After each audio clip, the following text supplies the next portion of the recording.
mas.png itu sampaikan ke teman-teman yang ada kalau ini. Terus yang kedua, tetap suasana masih PSBB, pembatasan sosial berskala besar. Saya mengharapkan teman-teman semuanya bisa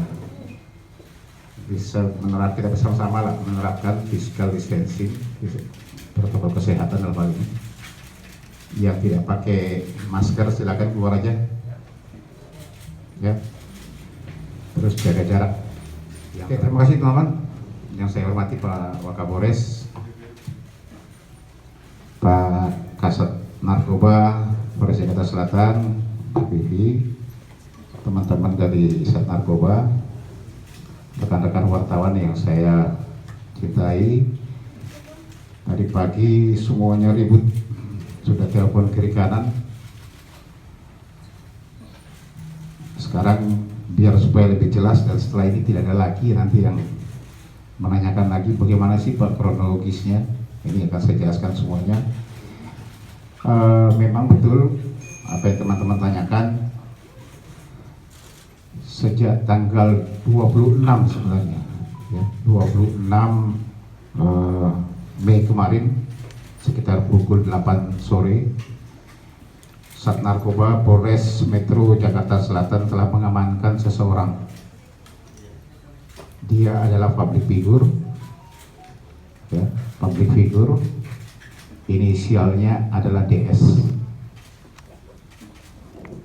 Di kediamannya sendiri, itu di daerah Pondok Labu, Cilandak, Jakarta Selatan. Ya, ini adalah awalnya berdasarkan adanya laporan, ya, laporan masyarakat, kemudian dilakukan penyelidikan, ya, penyelidikan bahwa ada seseorang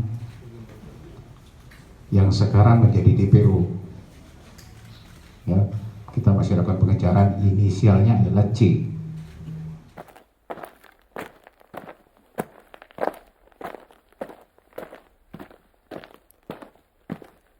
Yang sering mengedarkan narkoba jenis ganja, ya. Jadi sehari sebelumnya, sehari sebelum penangkapan ini sudah kita lakukan penyelidikan dan juga mengintai, mengikuti si tersangka. Nanti pada saat tanggal 26 sekitar pukul 20.00 yang bersangkutan lagi setelah dia mengirimkan barang tersebut kepada tersangka yang sekarang kita tahan, inisialnya DS, disitulah kita lakukan penangkapan. Tetapi salah satu tersangka yang jadi pengedarnya, inisial C sekarang ini melarikan diri, kita lakukan pengejaran. Mohon doa restunya, mudah-mudahan kita bisa mengamankan tersangka tersebut, tapi identitas sudah kita ketahui, ya. Tim sementara masih bekerja di lapangan untuk melakukan pengejaran terhadap yang bersangkutan. Pada saat dilakukan penggeledahan di kediaman DS, kemudian ditemukan lagi ada narkotika jenis ganja seberat hampir 16 gram yang dia sembunyikan di atas lemarinya dalam satu tempat, ya, tanpa perlawanan kooperatif. Yang bersangkutan menunjukkan barang bukti yang memang sudah dia miliki, dia dapat dari inisial C tersebut. Ini pengakuannya juga. Sampai dengan saat sekarang ini yang bersangkutan kita lakukan pemeriksaan, kita masih mendalami apakah kemungkinan ada lagi pelaku-pelaku lain selain C yang sekarang menjadi DPO. Ini masih didalami oleh tim. Tetapi hasil pemeriksaan awal memang yang bersangkutan mengakui sebagai pengguna, ya, pengguna narkotika jenis ganja tersebut. Memang rutin hampir sekitar 1 bulan ini menggunakan ganja tersebut. Motif yang dia sampaikan kepada penyidik bahwa ini yang pertama adalah mengisi kekosongan waktu, dan juga ada satu yang kendala buat yang si tersangka ini, bahwa memang dia katanya susah tidur. beberapa bulan ini susah tidur dengan kegiatan selama COVID-19 ini. Dia diem di rumah saja, sehingga itulah dia manfaatkan waktu untuk melakukan hal yang salah. Ya, ini pengakuannya. Tetapi kita masih mendalami apakah masih ada kemungkinan yang lain, tapi sementara hasil pemeriksaan dari penyidik Sat Narkoba Polres Jakarta Selatan memang yang bersangkutan adalah positif. Ya. Jadi kita sudah lakukan penahanan, sudah beberapa hari yang lalu. Pengacaranya juga sudah siap, sudah ada yang mendampingi. Sampai dengan hari ini memang ada pengajuan dari tim pengacara kuasa hukum daripada tersangka ini untuk mengajukan rehabilitasi atau pengajuan asesmen. Ya. Surat pengajuan sudah kita terima. Ya. Silakan saja, itu hak daripada tersangka. Tapi kita masih menunggu nanti hasil dari BNP DKI Jakarta. Kalau memang disetujui itu dilakukan asesmen, BNK Jakarta Selatan. Saya ulangi, BNK Jakarta Selatan. Kalau memang hasil pengajuan daripada tim kuasa hukumnya maupun keluarganya tidak juga rehabilitasi itu disetujui, itu lakukan asesmen, kita akan tunduk, kita akan lakukan asesmen terhadap yang bersangkutan. Ya, kita tunggu saja besok, mudah-mudahan 1-2 hari ini ada hasilnya. Tetapi sementara masih kita terus lakukan pemeriksaan, kita lakukan penahanan terhadap yang bersangkutan. Ini mungkin teman-teman yang bisa saya sampaikan ke teman-teman semuanya. Silakan kalau memang ada. Cukup, Pak Wakan? Oke, silakan. Saya mau juga pertanyaan. Silakan. Ada yang mau tanyakan?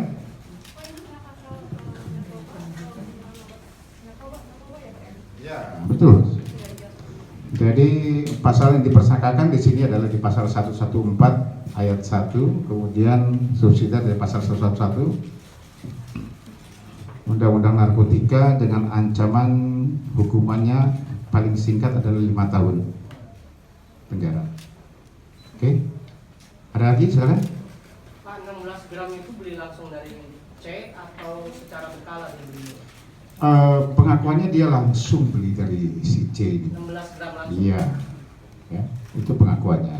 Tetapi memang selama kurun waktu, selama kegiatan karena adanya pandemi COVID-19 ini memang 1 bulan ini rutin ya berkembang. Oke, yang lain? Pak, apakah penangguhan tadi itu dari jaminan dari keluarga dari istri misalnya? Maksudnya? Soal asesmen tadi yang diajukan itu? Iya, saya sudah sampaikan tadi bahwa kuasa hukumnya sudah mengajukan untuk rehabilitasi itu lakukan asesmen. Ya, kita masih menunggu karena bukan kewenangan kita, adanya di BNK Jakarta Selatan nanti. Yang Badan Narkotika diajukannya ke sana. Nanti dari sana yang akan meneliti ke sini, akan mengecek apakah yang bersangkutan pantas untuk direhabilitasi atau tidak sebagai pengguna. Nanti kalau dari sana sudah mengajukan yang bersangkutan pantas untuk harus dilakukan asesmen, kita ikuti. Oke? Yang lain silakan. Pak, di POC ini dari kalangan artis juga atau tidak? Bukan. Jadi memang dia pengedar, tetapi makanya kita harus mohon doa restunya lah, mudah-mudahan kita bisa lakukan penangkapan terhadap yang bersangkutan. Identitasnya sudah. Apakah memang dia pemasok untuk artis atau bukan, kita juga belum tahu, karena yang bersangkutan belum kita amankan. Tetapi memang dialah yang memasuk kepada saudara DS tersangka ini. Itu pun pengakuannya, ya dia beli dari C tersebut. Oke? Yang lain sebenarnya tidak ada sangkut pautnya mau dia public figure atau tidak. Ya, kita tidak pernah ada pemetaan dia harus public figure, dia pejabat, dia siapa. Semua sama. Ya, semua sama di muka hukum. Kalau memang dia bersalah, dia melakukan, dia pengguna maupun juga pengedar, kita akan tangkap.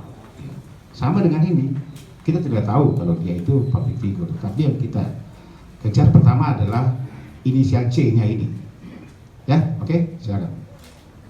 Ya, Pak. Oke, silakan. Tadi kan dibilang sebulan belakangan ini menggunakan apa? Sebelumnya sudah pernah menggunakan juga atau baru sebulan ini, Pak? Kita masih mendalami ya masih mendalami yang bersangkutan apakah sebelumnya lama pernah menggunakan atau tidak. Tetapi pengakuan awalnya sekarang ini bahwa memang rutin selama 1 bulan ini, selama dia di rumah saja dengan kondisi adanya pandemi COVID-19 ini, dia mengakui bahwa memang selama sebulan ini dia rutin. Ada satu kendala buat dia katanya, dia susah tidur, itu alasan dia, alasan tersangka. Tetapi ini masih kita dalami, apalagi kemungkinan nanti kita lakukan pemeriksaan lain lagi nantinya. Oke? Yang lain? Perkenalan si J dengan DS ini dari mana Pak? Ini sudah materi ke dalam ininya ya. Nanti kita akan sampaikan lah kalau sudah. Oke? Silakan. Pak, untuk BS sendiri sudah dilakukan tes lab atau belum atau akan dilakukan? Iya, kita akan lakukan segala prosedur. Jadi kan saya katakan tadi kita positif dengan urin, jelas. Nanti akan ada tahapan lagi kan kita lakukan pengecekan mungkin rambut maupun juga darah nanti ya kita lakukan pengecekan nantinya. Itu untuk bisa mengetahui sudah berapa lama sih? Kan pengakuannya 1 bulan nih, ya. Tetapi dengan rambut yang kita ini kan nanti kita bisa tahu bahwa dia pemakainya sudah lama. Gitu. Makanya kita masih menunggu, ya. Kita masih jalankan semua ini. Yang lain silakan. Cukup teman-teman? Cukup ya? Hah? Oke, silakan terakhir. Terkait istrinya apakah juga menggunakan narkoba juga? Sampai dengan sekarang ini kita tes tidak ada semuanya, cuma yang bersangkutan sendiri, ya, yang bersangkutan sendiri. Kalau istrinya tidak, oke? Apakah istri beliau mengetahui tentang ketergantungan dalam 1 bulan terakhir itu? Kalau pengakuannya setelah kita lakukan pemeriksaan saksi termasuk istrinya tidak mengetahui sebenarnya, makanya dia diam-diam, dia rapi sekali. Makanya pada saat kita lakukan penangkapan juga atau barang bukti tersebut dia sembunyikan betul-betul dia, yang istrinya pun tidak tahu kalau ada barang bukti tersebut. Ini sementara yang masih kita lakukan, oke? Jadi ini yang terakhir himbauan saya mungkin kepada semuanya bahwa memang situasi sekarang ini selama COVID-19 sejak mulai Maret ini secara totalitas kriminal yang ada di wilayah hukum Polda Metro Jaya ini sebenarnya menurun, ya, menurun secara klaim total, saya bilang. Tetapi ada beberapa sektor-sektor kejahatan lain, ya, yang memang ada sedikit peningkatan. Contoh paling ini saja narkoba, ya, narkoba salah satunya. Yang kedua adalah penyebaran berita-berita hoax yang ada.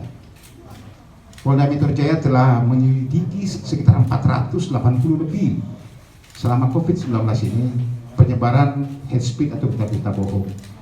Ya, sudah ada beberapa yang sudah diungkap. Kemudian yang ketiga adalah street crime atau kejahatan jalanan. Seperti kemarin kita ketahui bersama ada banyaknya kejahatan perampokan di beberapa minimarket karena memang perubahan mereka, pencurian dengan pemberatan. Jadi berubah bukan di rumah lagi dilakukan pencurian karena sekarang ini kan masyarakat banyak yang di rumah.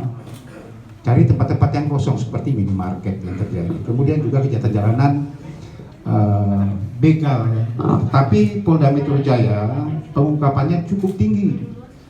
18 kasus curat minimarket, 16 yang sudah diungkap selama COVID-19 ini. Kemudian juga kejahatan-kejahatan jalanan.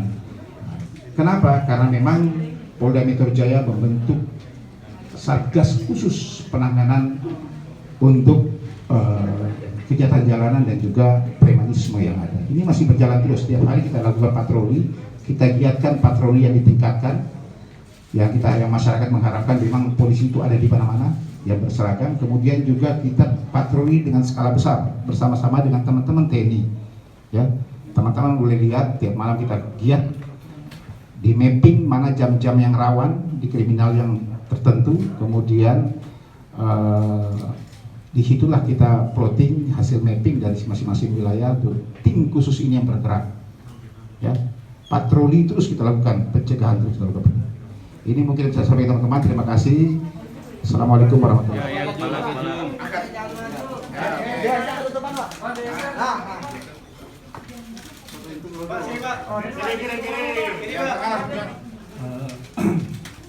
Selamat siang teman-teman wartawan yang saya cintai. Pertama-tama saya ingin mengucapkan terima kasih kepada teman-teman dari kepolisian yang dengan baik sudah mengurus saya di sini. Saya memang betul saya memakai saya memang ketergantungan, saya salah, saya bukan orang jahat, saya bukan pengedar, saya bukan penipu, saya bukan kriminal, saya korban, saya ingin sembuh, saya ingin segera pulang kembali ke rumah saya, ketemu dengan keluarga saya. Dan untuk teman-teman media semua di sini dan mungkin teman-teman yang melihat di TV, kalau masih make atau masih nyimpen, mendingan lebih baik stop sekarang. Jangan nunggu sampai tertangkap. Lebih baik udah mulai hidup sehat. Oke, makasih ya.